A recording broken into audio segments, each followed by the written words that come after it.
Hiyo katika Amka na BBC leo hii. Rais Trump anatarajiwa kuwasili nchini Israel ambapo atakutana na familia za mateka, kuwa na mkutano na waziri mkuu wa Israel Benjamin Netanyahu na kuhutubia bunge la Israel kisha kuelekea Misri. Ofisi ya rais nchini Madagascar imetoa waraka ikisema kuna jaribio la kutaka kumondoa madarakani rais wa nchi hiyo kwa njia haramu na kwa nguvu. Na kwenye gumzo leo hii tunaangazia hali ya Gaza na umuhimu wa makubaliano yanayotarajiwa kutiwa saini. Kila kitu kinaonekana kimepangwa katika ustadi mkubwa, lakini pia inaongeza uzito kiasi fulani kwa sababu haya makubaliano yatasainiwa kule Misri.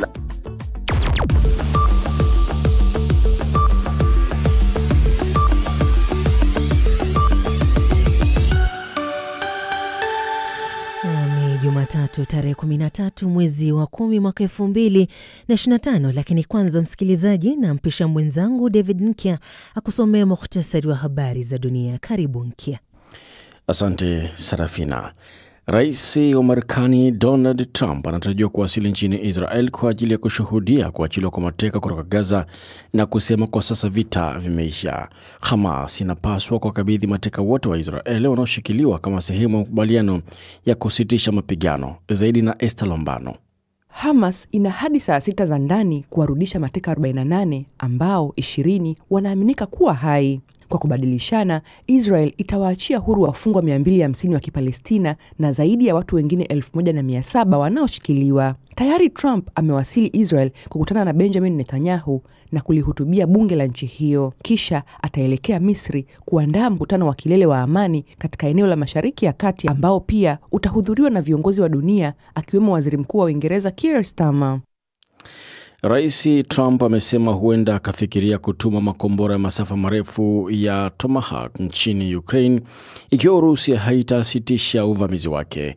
Akizungumza na waandishi wa habari kwenye ndege ya Air Force One, Trump amesema anaweza kuzungumza na Urusi kuhusu kama wangependa makombora hayo yawafikie. Maoni yake yanakuja muda mfupi baada ya kufanya mazungumzo ya simu na rais wa Ukraine Volodymyr Zelensky. Katika hotuba yake ya video kwa watu wake, Zelensky amesema hofu ya Urusi kwa Marekani kusambaza makombora ya Tomahawk kwa Ukraine ni ishara kwamba hatua hiyo inaweza kuleta amani.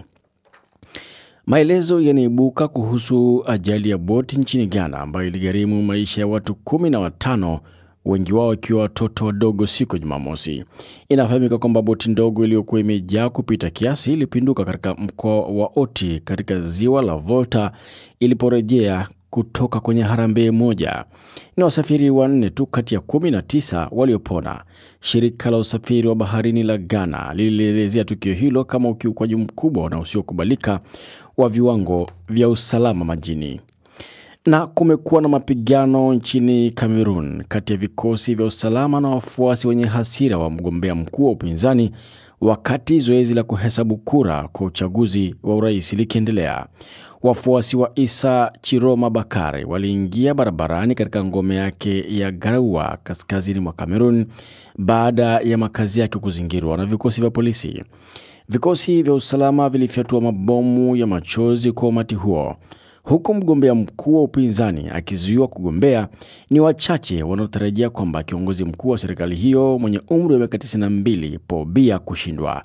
Biya amekuwa mamlakani tokea mwaka 1982 na amegombea kwa muhula wa 8. Hii ni BBC. Mukhtasari wa habari za ulimwengu umesoma kwako na mwenzangu David Nkia akiwa Dar es Salaam. Unasikiza Amka na BBC kutoka idhaa ya Kiswahili ya BBC, tukikutangazia kwenye FM na redio ya shirika mbalimbali. Ukiwa nchini Kenya unaweza kutusikiza kupitia Mwenedu FM na Gulf Radio. Uganda ni Voice of Karamoja na Nile FM. Nchini Tanzania pia tunaweza kusikika kupitia Bomba FM nyanda za juu kusini mwa taifa hilo, Radio Kwizera Ngara, Radio 1 ya Dar es Salaam na Radio Free Africa huko Mwanza. Jamhuri ya Demokrasia ya Kongo ni Radio Muungano Beni. Internet ni katika bbcswahili.com. Matangazo hayo pia yanakuja mubashara kupitia ukurasa wetu wa Facebook pale BBC Swahili. Mimi ni Sarafina Rubi. Tukianza moja kwa moja ni kuwa rais wa Marekani Donald Trump amewasili nchini Israel kwa ajili ya safari fupi ambayo vilevile itampeleka Misri. Anatarajiwa kukutana na familia za mateka wa Israel, kuwa na mkutano na waziri mkuu wa Israel Benjamin Netanyahu na kuhutubia bunge la Israel. Kisha atasafiri kwa ndege hadi Sharm el-Sheikh nchini Misri kuhudhuria kutiwa saini kwa makubaliano ya amani ya Gaza. Mwandishi wa BBC mjini Jerusalem anasema hii ni sawa na ushindi kwa Trump, huku Marekani ikisema makubaliano yamefanywa kwa sababu ya kazi iliyofanywa na rais. Zaidi na Beldin Waliaula. Rais wa Marekani Donald Trump amesema hapo jana kwa vita vya Gaza vimekwisha. Rais huyo ameyasema hayo akipanda ndege kuelekea Mashariki ya Kati kuhudhuria kongamano la amani, huku kundi la Hamas likitarajiwa kuachilia mateka waliokuwa kiwazuia kwa muda wa miaka 2. Trump anatarajiwa kuzuru Israel na Misri. Alipoulizwa na wanahabari kama ana imani kwa makubaliano ya kusitisha vita yatadumu, Trump alisema ana imani kuwa amani ambayo imepatikana sasa itadumu, kwani watu wamechoka na vita hivyo. This is a very special event. The Muslim and Arab countries are all cheering. Hili ni tukio maalumu. Nchi zote za dini ya Kiislamu na mataifa ya Kiarabu wanashangilia. Kila mtu anashangilia. Ni jambo ambalo halijawahi kutokea. Wakati mwingine unapata kuna kundi linalofurahia na kundi jingine halifurahii, lakini hii imekuwa tofauti. Kipindi hiki kila mtu amefurahishwa na nimeheshimika kuwa katika safari hii, na tunaenda kuwa na wakati mzuri na litakuwa jambo ambalo halijawahi kutokea. It's going to be something that's never happened before. Akiwa nchini Israel, Trump atakutana na familia za mateka waliochukuliwa na kuzuiliwa na Hamas na kisha kulihutubia bunge la Israel mjini Jerusalem. Baada ya hapo, Trump ataelekea nchini Misri ambapo atakutana na Rais Abdel Fattah al-Sisi na kuhudhuria kongamano litakalokuwa na zaidi ya viongozi wengine 20 kujadili mpango wa kumaliza vita vya Gaza na kudumisha amani Mashariki ya Kati. Trump pia anatarajia kuangazia mkwamo uliopo wa awamu zitakazofuata kuhusu makubaliano hayo ya kusitisha vita baada ya kundi la Hamas kukataa kusalimisha silaha zao na Israel kuwaondoa wanajeshi wake kabisa ukanda wa Gaza. Na sasa tuelekea nchini Madagascar ambapo matukio yanayoendelea nchini humo yanaashiria siku za Rais Andry Rajoelina kuwa madarakani zinahesabika. Jana ofisi ya rais huyo ilitoa waraka ikisema kuna jaribio la kutaka kumuondoa madarakani kwa njia haramu na kwa nguvu. Haya yanajiri siku moja baada ya baadhi ya askari kujiunga na maandamano yaliokuwa yanaongozwa na vijana walioanza mwezi uliopita. Ofisi ya Rais Rajoelina imesema pia kwamba inafanya mazungumzo kutatua mgogoro huo. Samia Wami ambaye amekuwepo jijini Antananarivo ana taarifa zaidi.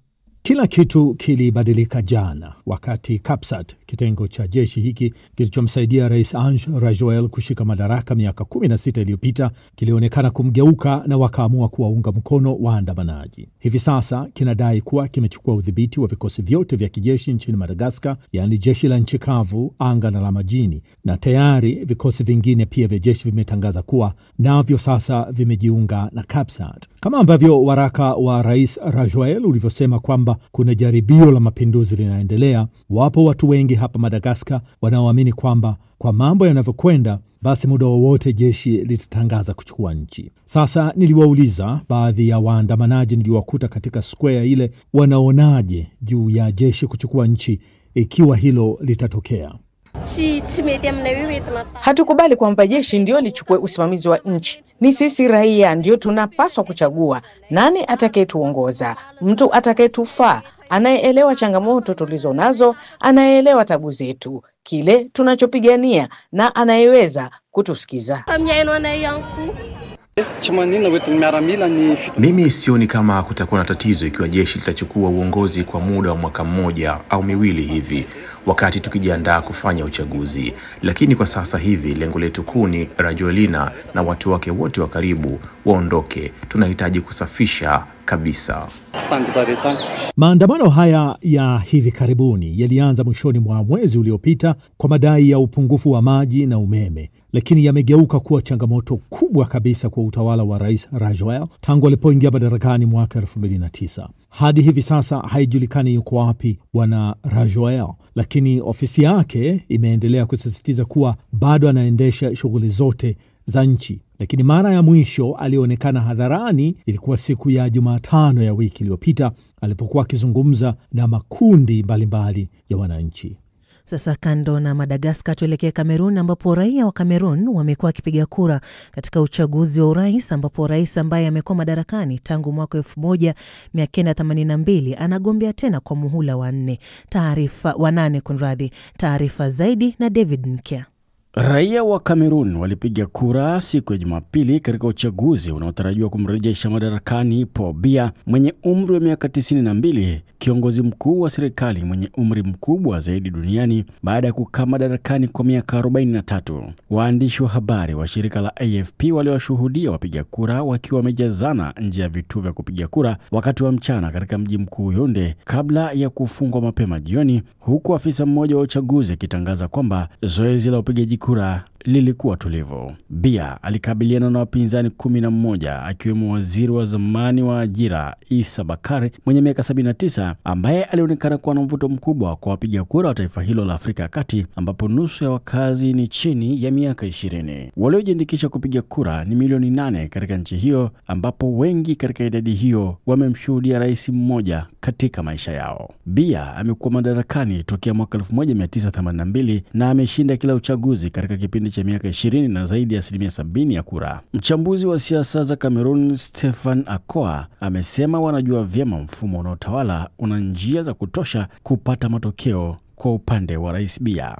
Biya hakuonekana sana hadharani wakati wa kampeni, akionekana siku ya Jumanne pekee kwa mara ya kwanza tangu mwezi Mei. Biya ni rais wa pili wa Kameruni tangu nchi hiyo kupata uhuru kutoka kwa Ufaransa mwaka 1960. Serikali yake iliwaidhinisha waangalizi 55,000 wa ndani na wa kimataifa kufuatilia zoezi la upigaji kura, wakiwemo wawakilishi wa Umoja wa Afrika. Tume ya uchaguzi ina mpaka Oktoba 26 kutangaza matokeo ya mwisho. Na sasa tuelekee viwanjani naye Omari Mkambara. Nikianza na michezo ya kufuzu kwa kombe la dunia, timu ya taifa ya Ghana Black Stars imejikatia tiketi ya kushiriki michuano hiyo ya mwaka 2026 baada ya kupata ushindi wa goli 1-0 dhidi ya Komoro, goli pekee la Ghana likifungwa na Mohamed Kudusi aliyewapeleka kwenye fainali zijazo za kombe la dunia 2026. Katika michezo mingine, Burkina Faso wakaweka matumaini yao ya kucheza playoff baada ya ushindi wa goli 3-1 dhidi ya Ethiopia. Zambia wakachapwa nyumbani kwa goli 1-0 na Niger. Afrika ya Kati wao walishinda 3-2 dhidi ya Chadi. Sierra Leone akampiga Djibouti goli 2-1, huku Mali akimkandamiza Madagascar kwa goli 4-1. Mafarao wa Masri wao walishinda goli 1-0 dhidi ya timu ya taifa ya Guinea Bissau. Barani Ulaya nako the Orange wa Uholanzi walishinda goli 4-0 dhidi ya Finland na kuweka matumaini yao haya kufuzu kwa fainali zijazo za kombe la dunia. Hispania wao wakatakata kwa ushindi wa goli 2-0 dhidi ya Georgia. Wa Denmark walishinda 3-1 dhidi ya Ugiriki, huku Scotland naye akiweka matumaini haya kwenda kwenye kombe la dunia baada ya ushindi wa goli 2-1 dhidi ya Belarus. Visiwa vya Faroe vikawashangaza Jamhuri ya Cheki walipowapiga 2-1 na kupanda hadi nafasi ya 3 kwenye kundi L na kuwafanya mashabiki wa Faroe kuimba kwamba kombe la dunia linakuja nyumbani. Na katika mchezo wa tenisi, nyota wa tenisi Coco Gauff ameshinda taji la One Open baada ya kumtandika Jessica Pelugo kwa seti 2-6-4 na 7-6, na hii inamfanya Coco kuwa mchezaji wa kwanza kushinda finali zake 9 katika uwanja mgumu, na akiwa ameshinda mataji 11 kama mchezaji wa kujitegemea. Na katika mchezo wa mpira wa kikapu, nyota wa Philadelphia 76ers Joel Embiid amerejea tena uwanjani baada ya kuwa nje kwa muda mrefu, ambako alikaa nje msimu uliopita baada ya kufanywa upasuaji, na mara ya kwanza jana alirejea uwanjani wakati timu yake ikicheza mechi za maandalizi ya msimu mpya dhidi ya Blue and White. Na ikumbukwe msimu mpya wa NBA utaanza Jumanne ya Oktoba 21. Ni haya tu kwenye michezo asubuhi hii. Naitwa Omari Mkambara.